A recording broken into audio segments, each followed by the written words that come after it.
Hello guys and welcome. So today is January 1, 2025. So Happy New Year po sa lahat na mga ka-riders. So first time kong mag-vlog in a long time. Medyo natagalan po kasi akong mag-upload lately kasi medyo busy tayo sa work eh. Kaya medyo may mga bagay kasi na pinaprioritize tayo. But anyway, today's vlog is pag-usapan natin kung kumusta nga ba si Motorstar Z200X. Yung motor ko po, si Baby Z, pagkatapos ng 5 years. Kasi nag 5 years na ito guys noong September 2023. 5 years na siya. Ay, 2024. Sorry. So, ayan, pag-usapan natin. So, marami kasi akong nababasa sa mga comments dun sa mga upload ng ibang mga creators, lalo na pag nag-upload sila ng mga China bikes. Lately, ang hype ngayon yung Rossi Flash 150X yun. So, tuwing nakikita ko yung mga ganyan na mga content, tapos pinupuntahan ko yung comment section, marami akong mga nababasa na mga negative comment, tsaka yung mga basher, ganon. So, i-address natin yan ngayon guys. Base sa experience ko dito sa aking motor na Motorstar Z200X. So, 2019 ko to na bili. So, ngayon 2025, kakaumpisa pa lang ng 2025, noong 2024 September, nag 5 years na siya. So, yung mga na-experience ko sa motor na to guys, base sa aking, mahilig kasi ako mag long ride, madalas ako naglo long ride, yan. Nadala ko na to sa Leyte, sa Alaminos, Atimonan, yan yung mga ruta ko dati. Tapos ngayon dito sa Pangasinan, dito sa Manawag, parang every year siguro mga 5 times or 6 times kung dinadala dito itong motor na to. Tuwing may mga okasyon dito, gaya ngayon, New Year, di kaya mahal na araw, ganyan. Any major holiday, pupunta kami dito sa Manawag kasi nandito yung partner ko. So, dala-dala ko lagi ito si Baby Z. So, base sa aking experience guys, sa tagal ko nang dala-dala tong motor na to, masasabi ko lang is sa performance talaga, performance wise, comparable talaga siya sa mga branded din. So, baka magtaas kayo ng kilay, sabihin nyo, paano maging comparable yan? Napakababa ng specs niyan or napakababa ng price niyan kumpara sa mga branded. Tsaka well established yung mga branded, diba? Sila yung mga, kumbaga sila yung mga nangunguna sa mga tech. So ganito kasi yan guys, kasi ito, kaya nga siya mura guys, itong mga ganitong motor. Kaya yung mga medyo nasa affordable side sila ng mga pricing, kasi nga yung technology na nilagay sa kanila simple lang. Kagaya nito kay Baby Z. Ayan. Tapos sa inyo yung kanyang engine yan. Ayan yung engine niya. O diba? Air cooled lang siya. Tapos meron siyang oil cooler. Ganun lang. Tapos ayan. Single overhead cam. 5-speed manual.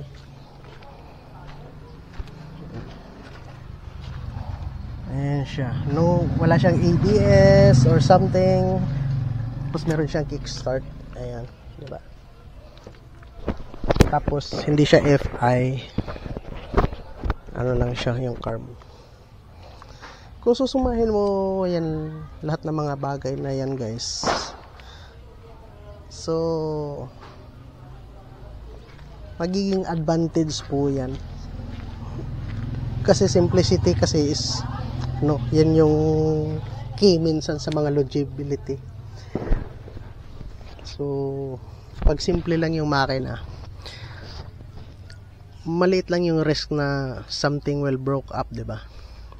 Maliit lang yung yung chance na merong magkamali, merong masirang piyesa. So ito yung one of the strength nitong mga ganitong klaseng motor. So 5 years kong ginagamit ito. Ang lagi ko lang talagang binabantayan dito is yung kanyang change oil interval. Yan. So gamit ko nga palang oil dito is either top 1 yung yung 10W50 or Pertua na 10W40. Parang ganun. Pertua na PowerTech. Tapos yung top 1. Yun yung yun lang yung ginagamit ko dito, guys. Pero madalas kong ginagamit talaga yung Pertua. So ang nagiging problema ko lang dito, guys, dito sa motor na to, lalo na kay mahilig talaga ako sa long ride, mga mahabang biyahe. Ang nagiging problema ko lang dito is yung kanyang vibration yan. Yung vibration niya, dun mo talaga ma-realize na ikukumpara mo sa mga branded is medyo apparent talaga yung kanyang yung disadvantage pagdating sa mga engine balancing. Pero yung vibration niya, guys, nangyayari lang yan pag nandito ka sa mga low to mid RPM. Yun lang yung mararamdaman mo na meron siyang vibration. Tapos, guys, yung kanyang yung kanyang mga electrical yan, binabantayan ko lagi yan. Minsan pumapalya yung busina, signal lights, yan. Pero konting fix lang, konting kalikot lang, mapapagana mo naman. Yan lang mga napapansin ko dito. Tapos yung kanyang suspension, guys, na-realize ko, lalo na nung nakasakay na ako nung Sniper, yung bagong Sniper ngayon, tapos yung R15, yan, naka-test drive ko. Yung suspension niya, guys, akala ko dati sobrang lambot nito kasi nung dinidiinan ko to, yan, kaya nung nandun kasi sa kasa, nung unang pag dinidiinan mo siya, akala mo sobrang lambot niya, guys. Kaya mapagkakamalan mo talaga na ang sarap siguro nito i-drive kasi tingnan mo ang ganda ng play ng kanyang swing arm. Now, scam yan, guys. Pag yan nasakyan mo na, nasa siya, nasa firm side siya, hindi siya malambot talaga. So given naman yan sa mga sport bike nature ng mga motor na kailangan talaga medyo stiff ang kanyang suspension. Tapos isa pa pala sa ayoko dito, guys, itong kanyang mga mga fairings. Yung mga fairings niya talagang ingat-ingat ka talaga dito pag tinatanggal mo kasi medyo malutong siya, madali siyang masira. Ito, dami ng sira nito dito sa hulihan.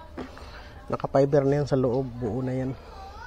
Kasi nga, lagi siyang nababasag. Ito yung tinatanggal ko, may mga tumatalsik. Ayan, guys. Nakikita nyo ba ito? Ito, Ito. Ayan. Basag na yan. Ayun, tagal na yun nabasag. So, pero dito sa makina, guys, dito sa makina niya, wala talaga akong problema dito. Hindi ako binibigyan ng sakit ng ulo dito sa makina nito. Kahit ihataw mo yan, kahit na yung matagal na biyahe, wala akong nasasabi. Basta importante lang bago ka bumiyahe, bago yung langis. Wala nang reklamo yung makina na yan. So naka Navy ito, Navy na 28mm. Ayan. Tapos HKS na 51mm filter. Tapos naka RCDI ito na Bestech. Ganda ng CDI na to guys, yan yung Bestech, mura lang to yung kulay gold. Ang tagal ko nang ginagamit yan guys, siguro nasa 4 years na ginagamit ko yan. Wala akong problema dyan. Yung iba sabi nila bigla daw pumapalya, hindi. Dinala ko yan sa Leyte, wala ka problema. Ang ganda ng tsaka racing CDI siya pero tipid siya sa gas. Yung advance niya nasa high RPM na. Sa low RPM to mid RPM parang normal lang siya na CDI. Yung advance niya mararamdaman mo sa high RPM. So ito nga pala, bago na to itong kanyang head cowling, courtesy of Jesuina Motor Republic. Yan, maganda. Front shock nya hindi ko pa yan napaparepack, maganda pa yung play so far. Ito din pala, itong kanyang front disc brake, yung stock nya na front disc brake na bengkong. Kumbaga pag nagpreno ka nayugyug ng ganun na bengkong, yung sa init daw yun, kaya pinalitan ko yun ng ganito. So far ito maganda na siya, wala na akong naging problema dyan. So ito namang kanyang digital panel, yan. Ito naman kanyang digital panel guys, nasa na to, nasa magpa 5 years na rin to kasi mga 7 months pa lang to. Pinalitan ko na itong kanyang digital panel. Matibay din to guys, so sulit din ng presyo nito kasi dati binibenta ko to ng ng 5.5 kasi ang puhunan kasi nito nasa 4.9, 4.8 pala, 4.8. Ito lang panel, tapos paggawa pa ng wiring harness tsaka yung bracket nito na stainless dito sa likod. Nagbebenta ako nito dati kaso bihira lang ang bumili. Ayan, so sound check natin.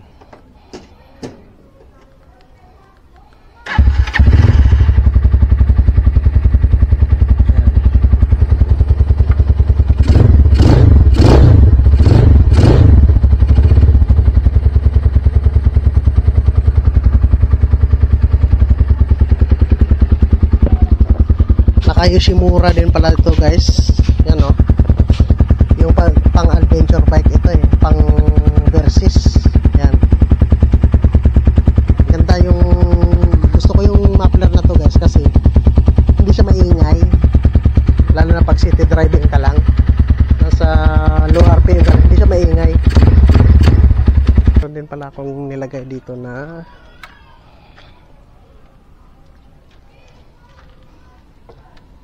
driving light. Ayan, driving light, meron siyang driving light dito, nakatago yan. So itong driving light nya guys, mapapailaw mo lang yan pag yung switch mo ay nakalagay na sa low beam or high beam. Ayan siya, naka-on po yan, tapos ilalagay ko siya sa low beam. Ayan,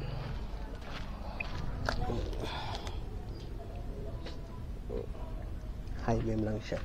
Ano lang siya, park light pala. Nilalagay ko sa park light. Ito kasi yung switch niya ito. Kahit i-switch mo yan, hindi yan iilaw. Ayan. Ngayon, ilagay natin siya sa yan, headlight. Naka-headlight na siya, naka-low. Yan, naka-low na siya, di ba? Malakas na. Ngayon, pipindutin natin ito yung sa kanyang driving light.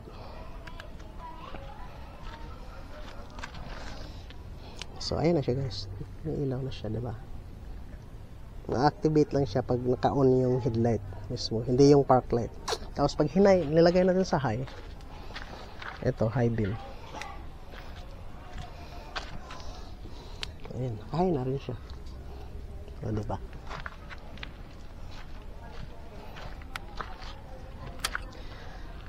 So, ano pa ba? Signal light, yan, dati na yan. Yung aking integrated na signal light.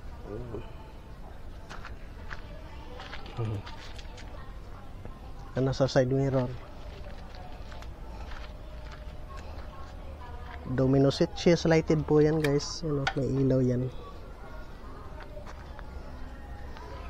Marami-rami na rin pala ako nailagay dito. Most importantly, ito yung bubiyahe ako ng Pangasinan. Ito yung ano talaga, malaking tulong kasi may mga dala kami. Tsaka yung angkas ko sumasandal dyan. Minsan sa haba ng biyahe, minsan nakakaidlip siya eh. Bracket. Yan. John's Monorack. Sa Lazada meron yan. John's Monorack. Bracket. Yan. Kadena niya guys, stock pa. Rear wheel, rear tire, stock pa rin. 5 years na ha. Kadena niya, stock pa rin. Grabe. Basta linisin mo lang.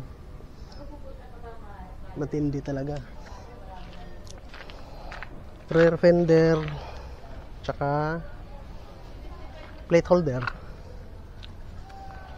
Kasi nga nung gawa nga nung may box na siya, yung kanyang plate number, di ba malaki na tong plate number. So, umaabot yung gulong.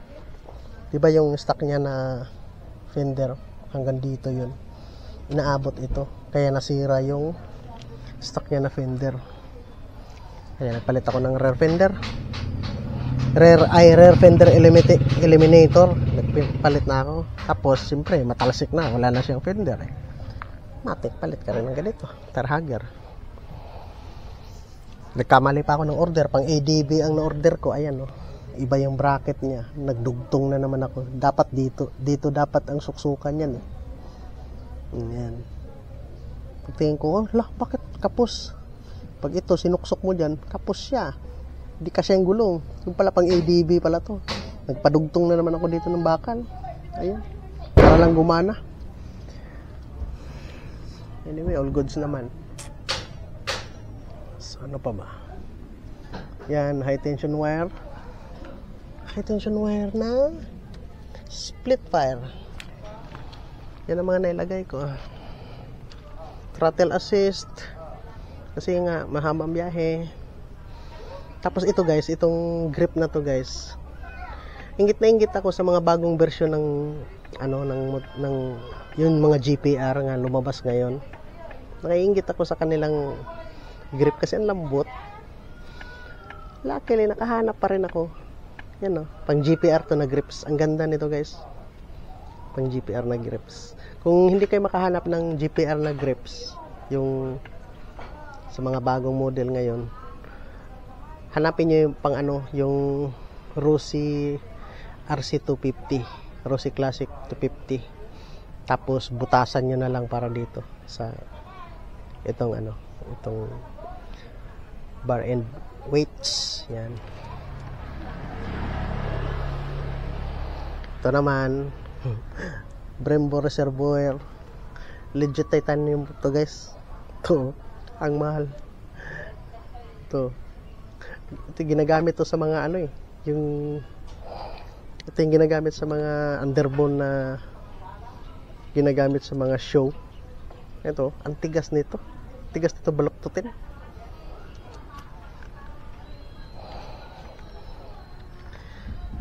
Ito, napalitan na rin to.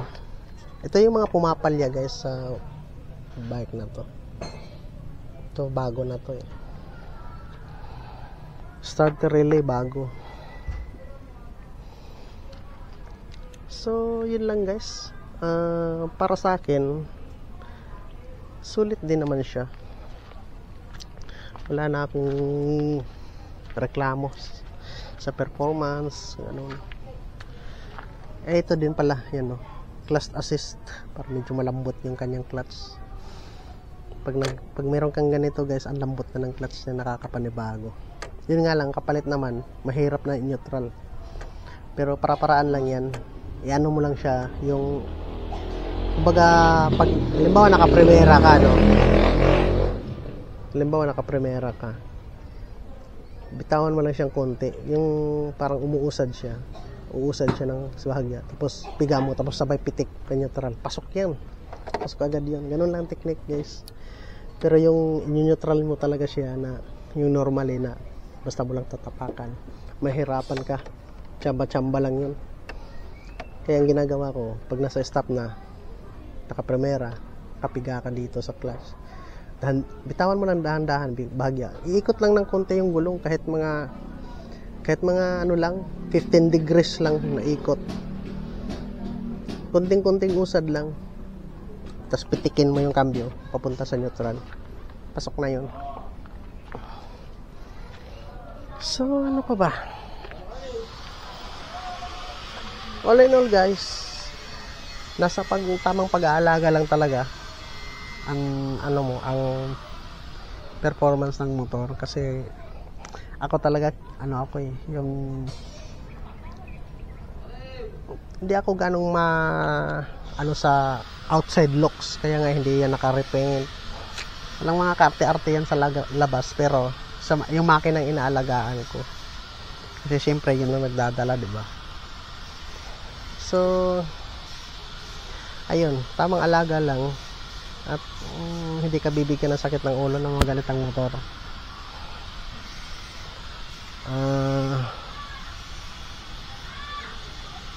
Fuel consumption niya pala, guys. Fuel consumption niya is ang nagagastos ko dito sa papunta sa Manawag back and forth is nasa 700 pesos yun, gasolina back and forth. So ganun na, guys. And